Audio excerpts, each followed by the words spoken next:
All right, let's look at part 2 of 1.5, where now we are going to be creating our two-way tables. So our essential question being, how do you fill in all the values in a two-way table? So creating two-way tables, our first step is always going to be to define the two events. We always need to figure out what events we're talking about so we can fill in our categories on our table. So for this first example, we have event A being drawing a face card, and your face cards are going to be Jack, Queen, and King. And event B, drawing a diamond. We're just talking about a standard deck of cards here. So when we look at event A, we have either drawing a face card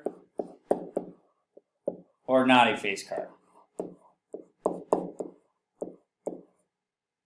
And then event B, we have drawing a diamond or not a diamond.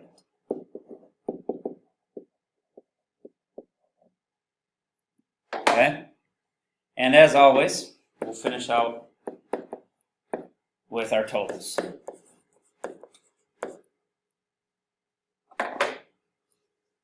So, when we go to fill in the data here, all the data is given to us down below in this area because they show the full deck of cards. But if we want to fill this in, let's start with diamond and face. So we're looking for the face cards that have diamonds on them. Well, all of our face cards are over on the right side, but the only ones that have diamonds are these three down here. So there are 3 diamond face cards. Okay. Now if we move over and look at diamond and not a face card, you should have all of these cards off to the left of our face cards. So when we count all those up, you have ace through 10, which will give you a total of 10 of them that are diamond and not a face card. Next, we'll look at not a diamond. So we want not a diamond and a face card.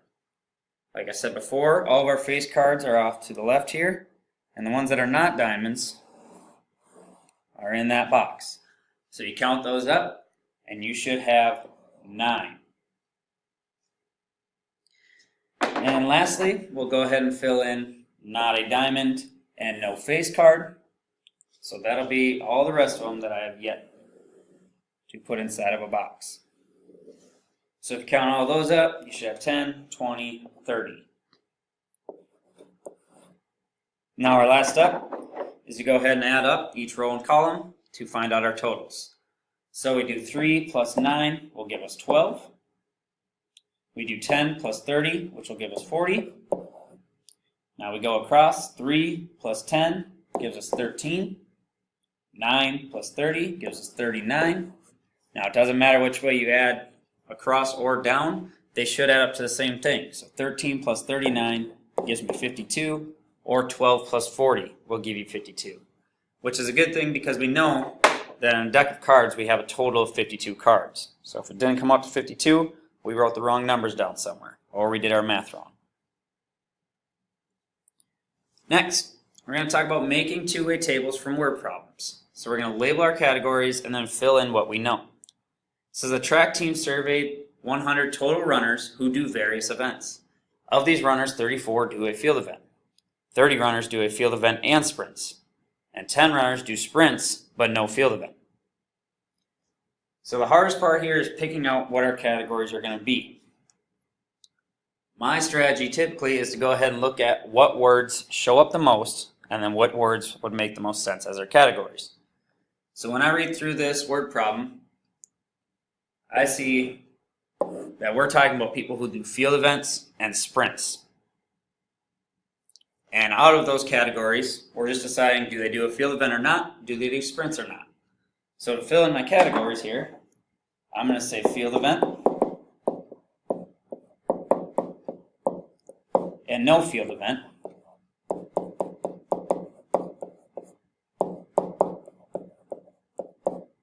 And then I'll also do sprints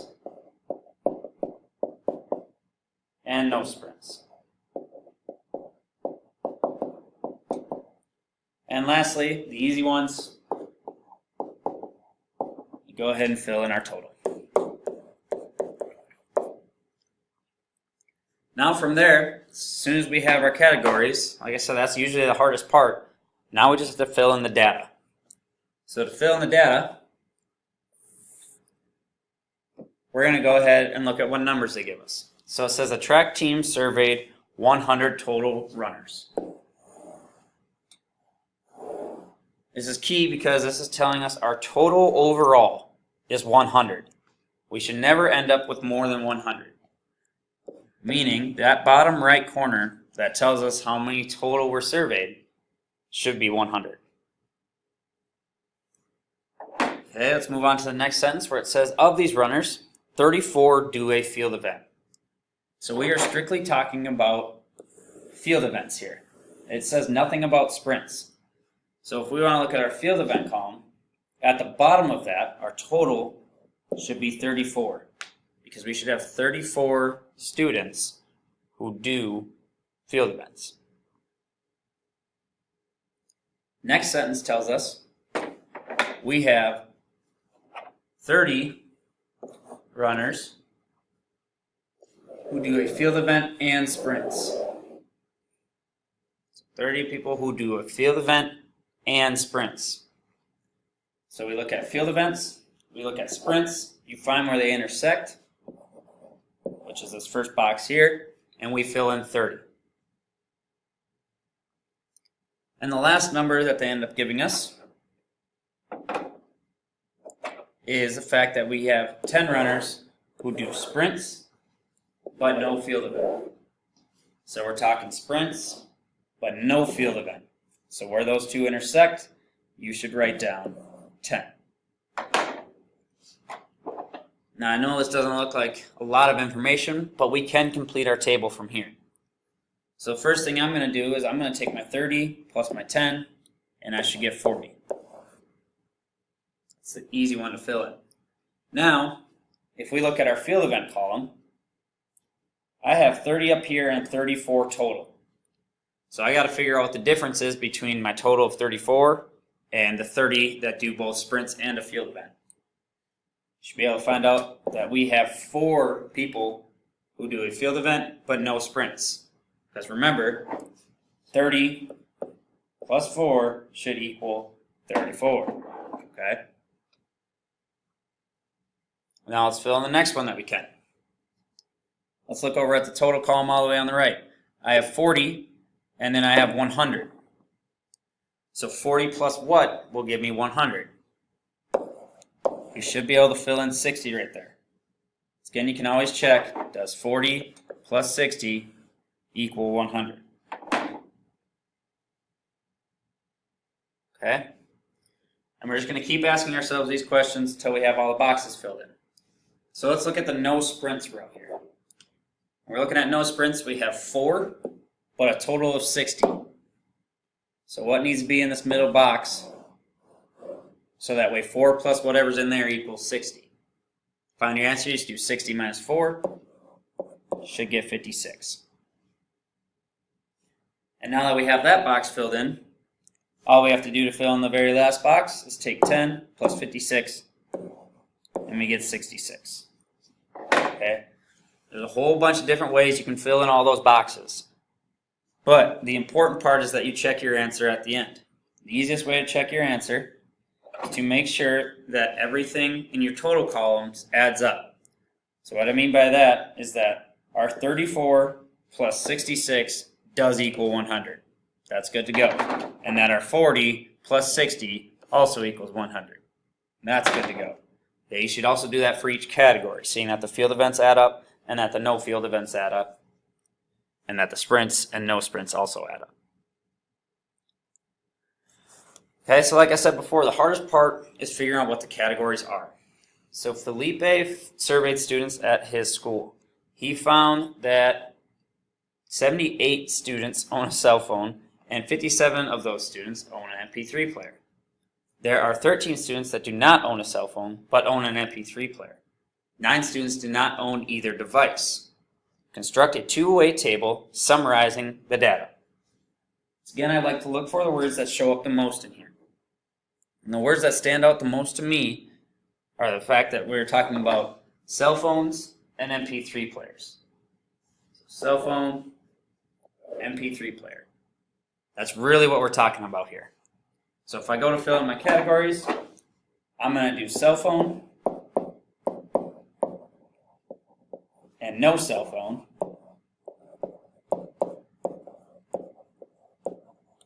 Then I'll also do MP3 and no MP3.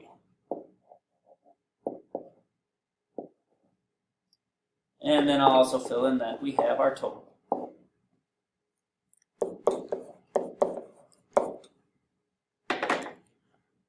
Okay, once we have our categories and our labels on our table, we can go ahead and fill in the data points. So filling in our data points here, let's look at it sentence by sentence. It says that he found that 78 students own a cell phone. So let's just look at that statement there. If 78 students own a cell phone, we're talking about the total amount of students owning a cell phone being 78. Cell phone, total, 78. Next, it says, and 57 of those students own an MP3 player. So 57 of the ones who own a cell phone also own an MP3 player. So we're talking cell phone and MP3 player. Where those two things intersect, we're going to fill in 57. Next, it says there are 13 students that do not own a cell phone, but own an MP3 player. So do not own a cell phone, but own an MP3 player. So no cell phone, but MP3 player. Ignore that first blue line. Okay? So MP3 player, no cell phone, we should be filling in 13. And lastly, it says 9 students do not own either device. So if 9 students don't own either device,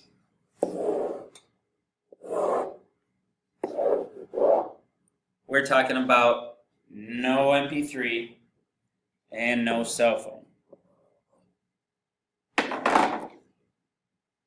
Okay, so that is all the information that is given to us in the word problem. From this point on, we just do the math to figure out what the totals are and to fill in those blank spots in the data. So if I start adding up, 57 plus 13 should give us 70. Next, I can look at the difference between 57 and 78. So 78 minus 57 should give us 21. Now I can go ahead and add up 21 plus 9 will give me 30. And 13 plus 9 will give me 22. And 78 plus 22 is 100. We double check. 70 plus 30 is also 100. We're good to go. Okay. Last example real quickly. There are 158 children at summer camp. 71 signed up for swimming. There were a total of 62 that signed up for canoeing. And 88 of them also signed up for swimming. So construct a two-way table summarizing the data. Look for our categories. Our categories here are looking for swimming and canoeing. Okay? So we'll put swim, no swim, canoe, no canoe. And now we put our totals. And we start filling in our data. That first sentence tells me that there's 150 students at a summer camp. That's our total. We can't have more than 150 in any of our categories combined. Next, it says 71 signed up for swimming. So that should be our total for swimming, is 71. Then it says that there was a total of 62 that signed up for canoeing. That means we go ahead and fill in 62 for our total of canoeing. And lastly, 28 of them signed up for swimming. that did canoeing as well.